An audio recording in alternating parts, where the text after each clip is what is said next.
அம்மா நீ வேணா கேண்டீன்ல போய் ஏதாவது சாப்பிட்டு வாம்மா. இருக்கட்டும்மா, அப்புறமா சாப்பிட்டுக்கலாம்.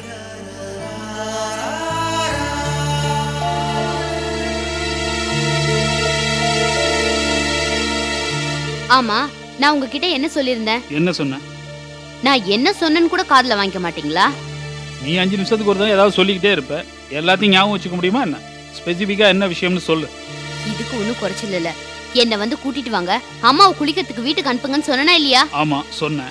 நீங்க மறதிக்காரர் தான். ஆனா அம்மா குளிக்கிறதுக்கு வீட்டை கொண்டு போய் விட சொல்லியும் எனக்கு வேற வேலை இருக்குன்னு சொன்னீங்களாமே. அப்படி என்ன வேலை? எங்க போய் ஊர் சுத்திட்டு வரீங்க? என்ன ஓவரா பேசுற? எனக்கும் பல வேலைகள்லாம் இருக்கு. வெளியில போகத்தான் செய்வேன். உனக்கு உங்க அம்மாவுக்கு எஸ்கார்ட் டியூட்டி பார்க்கறத தவிர வேற முக்கியமான வேலையெல்லாம் இருக்கு.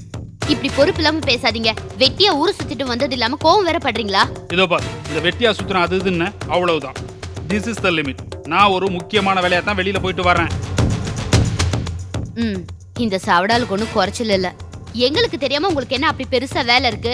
வீட்லயும் இருக்கிறது இல்ல, ஹாஸ்பிட்டலையும் அடங்கி உட்கார்றது இல்ல. பொறுப்பு இல்லாம ஊரை சுத்திட்டு வந்துட்டு எங்களையும் அதட்டுறீங்களா? என்ன ஓவரா பேசுற? எனக்கும் பேச தெரியும். சொல்ல போனா எனக்கு சரியா உட்காந்து பேச இங்க யாருக்கும் தகுதி கிடையாது. நான் வெளியில போறேன்னா ஏதாவது ஒரு முக்கியமான வேலை இருக்குன்னு தான் அர்த்தம்.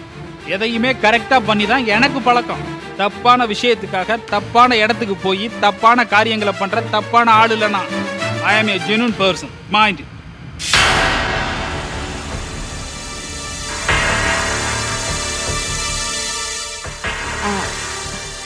அது எங்களுக்கும் தெரியும்.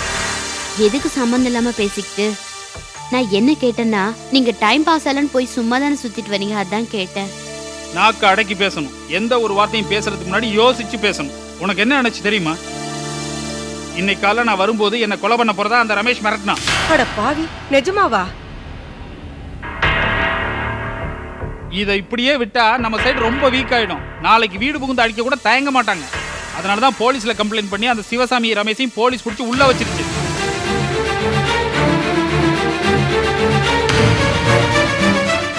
போச்சு, எல்லாமே போச்சு.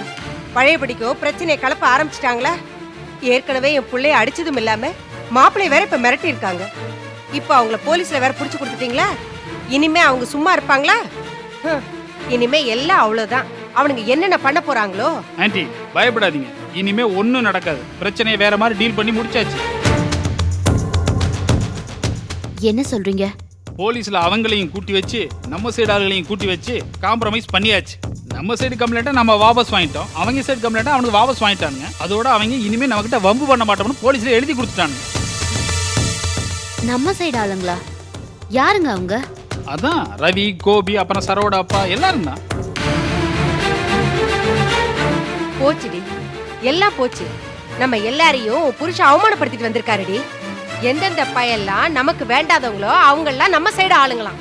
அவங்களோட ஜோடி சேர்ந்துட்டு போய் நியாயம் பேசிட்டு வந்திருக்காரு உன் புருஷன். ஏன் புள்ள பிரச்சனை பேசி தீர்க்கறதுக்கு அந்த கோபிய சிதம்பரமும் பொது மனுஷங்களா? அவமானமா இருக்குடி, அசிங்கமா இருக்குடி எனக்கு. என்ன நான்சென்ஸா பேசுறீங்க? இது எவ்வளவு பெரிய கிரைசிஸ். வெட்டுப்பள்ளி குத்துப்பள்ளின்னு இருக்கிற ஒரு பிரச்சனையை எவ்வளவு சுமூகமா தீர்த்துட்டு வந்திருக்கோம். இத பார்த்து சந்தோஷப்படாம இந்த சின்ன பிரச்சனையை பெருசுபடுத்துறீங்களே. இது ஒன்னும் சின்ன விஷயம் இல்லைங்க. அந்த கோபியும் சிதம்பரமும் எனக்கு ஆகாதவங்க. உங்க ஃபேமிலி மேல அக்கறை உள்ளவங்க. இன்னைக்கு இருந்த பிரச்சனை எல்லாம் தீர்த்து வச்சது யாரு தெரியுமா? அந்த கோபி தான். அப்புறம் உங்க ஜென்ம விரோதியா நினைச்சிட்டீங்களே போஸ், அவரு உங்க பையனை அடிச்சது ரமேஷ் தான் தெரிஞ்சதும் அவன் அந்த போஸ் அடிக்க போய் அவன்கிட்ட அடிபட்டு இதே ஹாஸ்பிட்டல்லாம் கிடக்காரு. இவங்க எல்லாம் உங்களுக்கு ஆகாதவங்க இல்ல? ஏண்டி நிர்மலா, என்னடி இது? உன் புருஷன் இப்படி பேசிட்டு இருக்காரு. நமக்கு யாரோட சவகாசம் எல்லாம் ஆகாதோ அவங்களோட எல்லாம் போய் கொலாவிக்கிட்டு இருக்காரு. நம்ம கிட்டயே அவங்கள பத்தி பெருசா வக்காலத்தை வாங்கில பேசுறாரு. நமக்கு வேண்டாதவங்க உறவு அவருக்கு மட்டும் எதுக்குடி? உங்க ஃபேமிலி மேல அக்கறை வச்சு அங்கிருந்து ஓடி வந்து இந்த பிரச்சனையை தீர்த்து வச்சுங்க மேல உங்க அம்மா இப்படி ஒரு அபிப்பிராயம் வச்சிருக்காங்களே. நிர்மலா, உங்க அம்மாவுக்கு எது நல்ல சகவாசம் எது கெட்ட சகவாசம்னே தெரியல. அதுவும் பக்கத்துல வச்சுக்கிட்டே. ச்சே.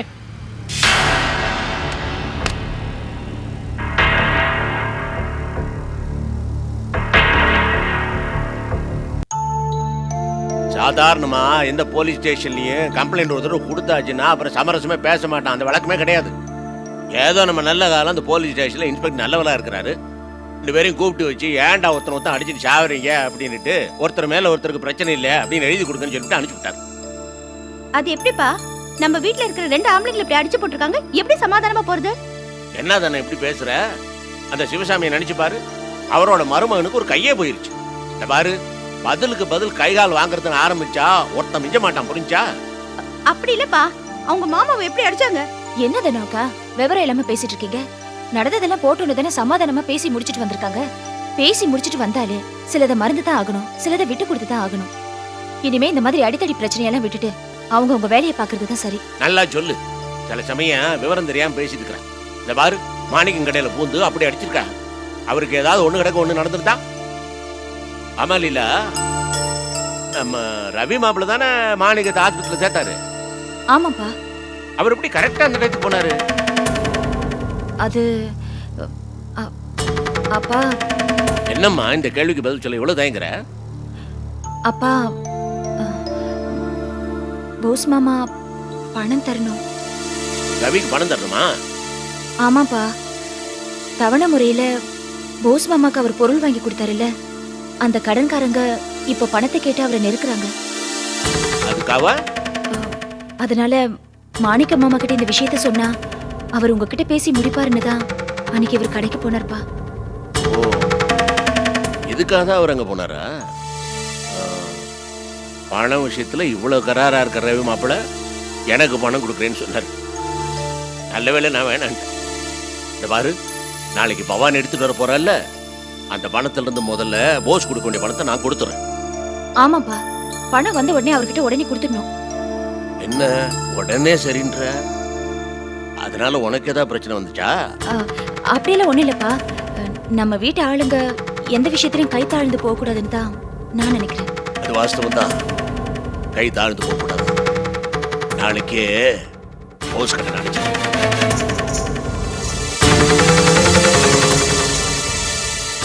அப்பா, நீங்க ரவிக்கு பணம் கொடுத்துடணும்னு நினைக்கிறது சரிதான்.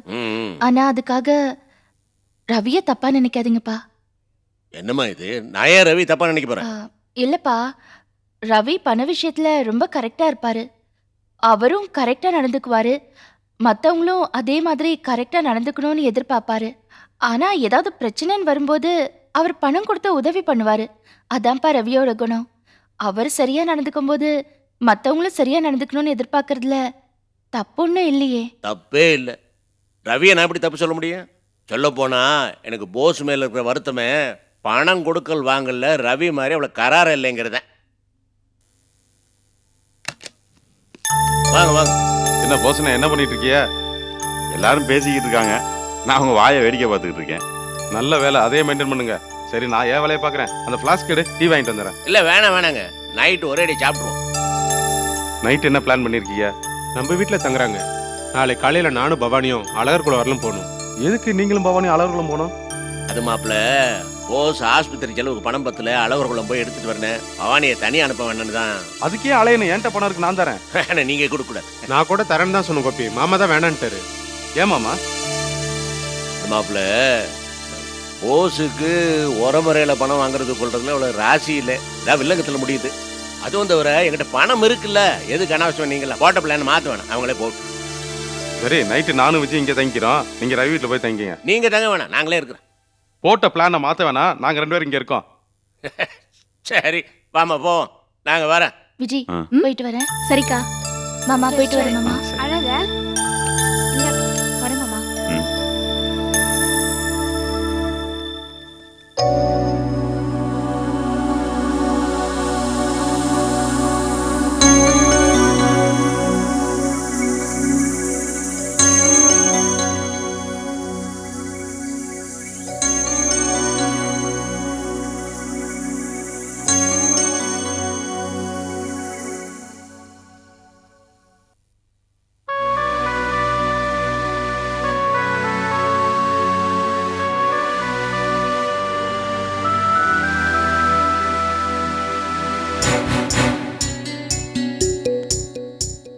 ஏங்க,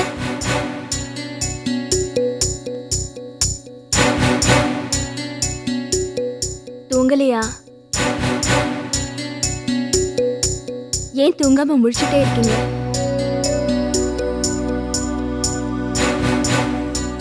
ஏன் என்னைய பார்த்துட்டு இருக்கீங்க?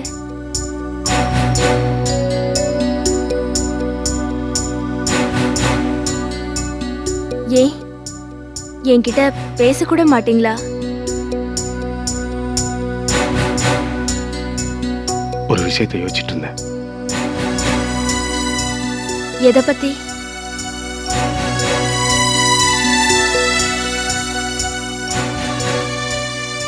ஏன் சம்பந்தமாவா?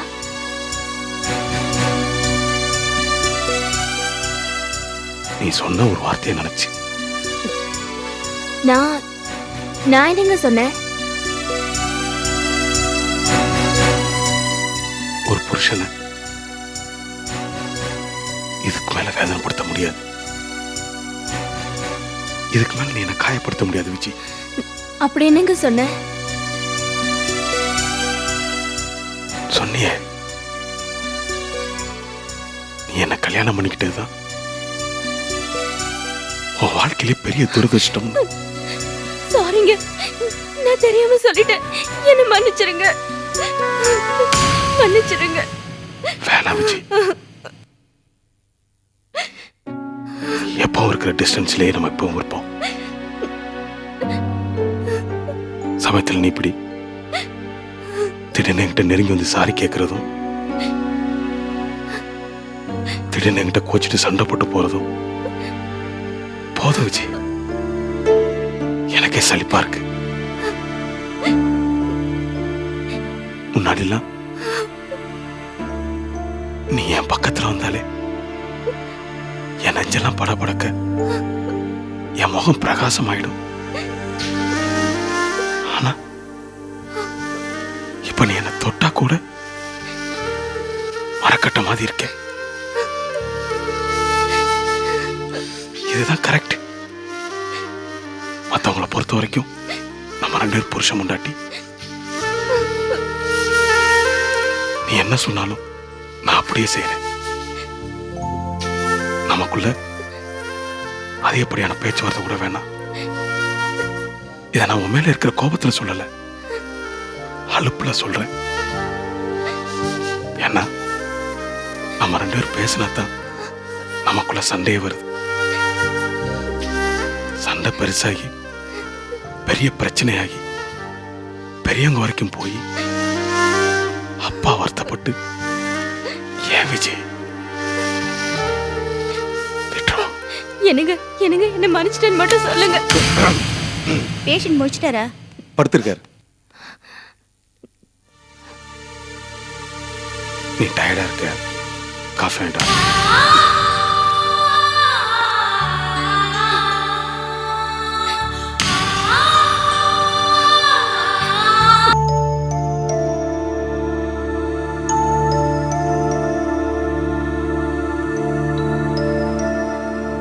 என்னங்க, ம் உங்களை தான் ம் நான் கூப்பிட திரும்பமா அப்படி என்ன எக்ஸாம்க்கு படிச்சிட்டு இருக்கீங்க? இதோ பார், இந்த எக்ஸாமுக்கு மட்டும் படிச்சு பாஸ் பண்றது உன்னோட வேலை. எனக்கு எப்பவுமே எதையாவது படிச்சு நாலேஜ் இம்ப்ரூவ் பண்றது என்னுடைய ஹேபிட். இப்போ எதுக்கு நான்சென்ஸா பேசுற? என்ன விஷயம் சொல்லு. ஃபார்மசில வாங்கின மெடிசன்ஸ் எல்லாம் திருப்பி கொடுக்கணும். அதை மறந்துட்டு புக்கை படிச்சிட்டு இருக்கீங்க. நீ பாத்ரூம்ல இருந்தப்பே நான் எல்லா வேலையும் முடிச்சாச்சு. இந்த மாதிரி நான்சென்ஸா பேசாத. என்ன நிர்மலா, நீ போய் அவர்கிட்ட சரிக்கு சரி பேசிட்டு இருக்க? அவர்தான் என்னமோ புராணம் படிக்கிற மாதிரி புத்தகத்தை படிச்சு மனப்பாடம் பண்ணிட்டு இருக்கார்ல. சரி சரி, குடிக்கிறதுக்கு காப்பி எடு. அப்படியே அந்த பிஸ்கட் பாக்கெட்டையும் எடுத்து கொடு, எல்லாத்தையும் தின்னு தீக்கலாம். மாணிக்கத்தோட மெடிக்கல் பில்லை விட கேண்டீன் செலவு ஜாஸ்தியா இருக்கும் போல இருக்கு.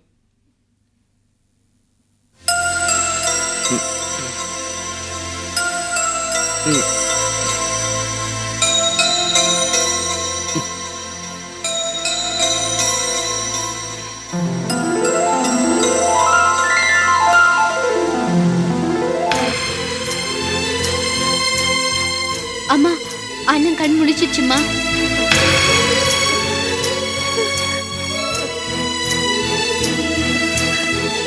மாணிக்கம், அண்ணே, நல்ல வேலைப்பா, என் வயிற்றுல பாலை வார்த்த நீ. அண்ணே ரொம்ப வலிக்குதா அண்ணே? நிர்மலா, மாப்பிள்ள ரொம்ப ஸ்ட்ரெயின் பண்ணிக்காதீங்க, ரிலாக்ஸ்டா இருங்க. ரொம்ப வலிக்குதாப்பா?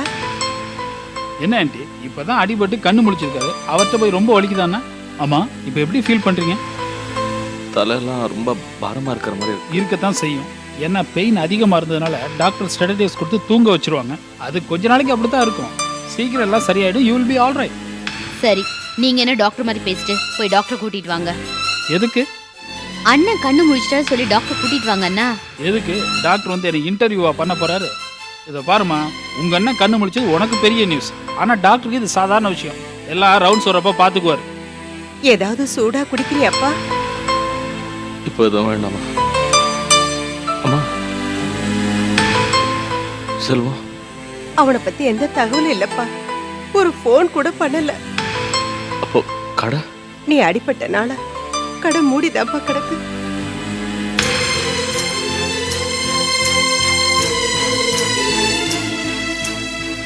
கஷ்டப்பட்டு பண்ணிட்டு வந்த வியாபாரம் இப்படி மூடி கடந்த பேரு கெட்டு போயிடாத.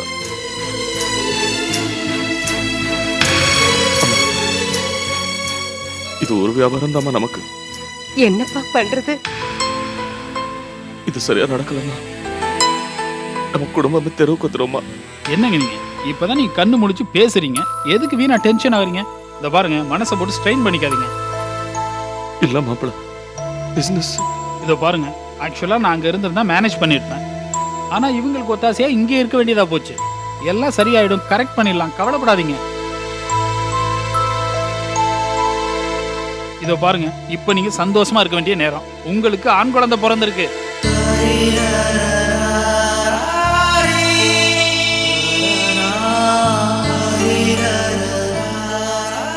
இனிமே உங்களுக்கு எல்லா நேரமும் நல்ல நேரம் தான். Everything will be all right.